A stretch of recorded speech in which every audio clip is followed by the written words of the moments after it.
Selamat datang di channel Eri Amazon. Apa kabar sahabat YouTube semua? Semoga sehat-sehat selalu. Sebelum kita lanjut ke videonya, jangan lupa like, komen, share, subscribe, dan aktifkan loncengnya, biar admin tambah semangat bikin videonya. Terima kasih.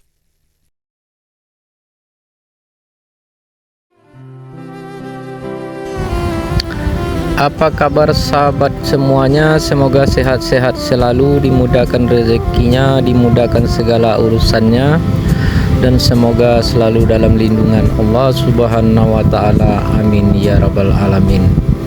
Berjumpa lagi kali ini dengan saya Eri Amazon.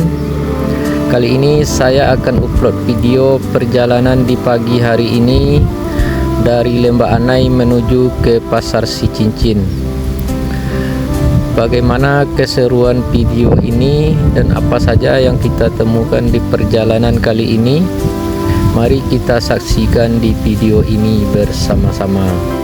Jadi di pagi hari ini kondisi jalan sedikit sepi, tapi suasana dan udaranya sangat menyejukkan dan sangat menghibur pandangan mata dengan perjalanan kita kali ini.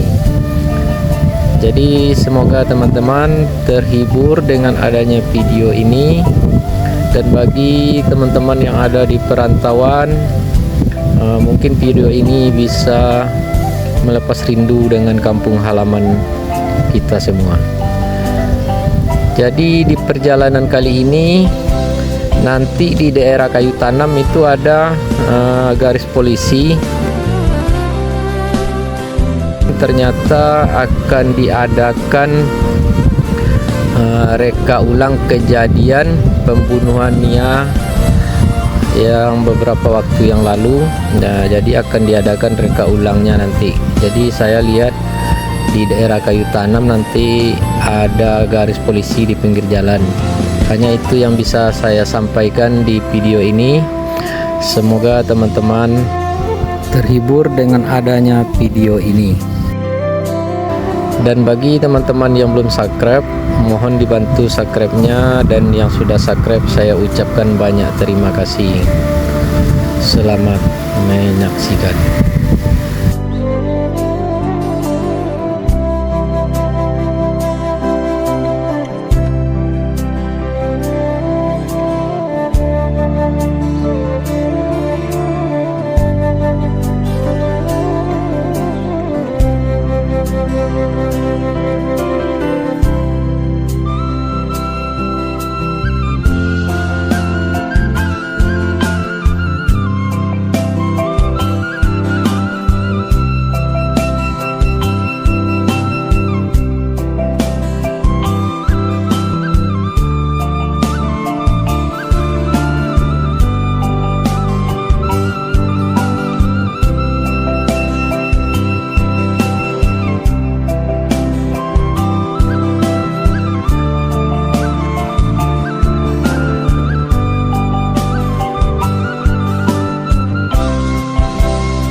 Terima kasih sudah menonton video ini, admin doakan semoga selamat dunia dan akhirat, dan yang belum subscribe mohon dibantu subscribe-nya, biar channel ini lebih baik lagi. Wassalam.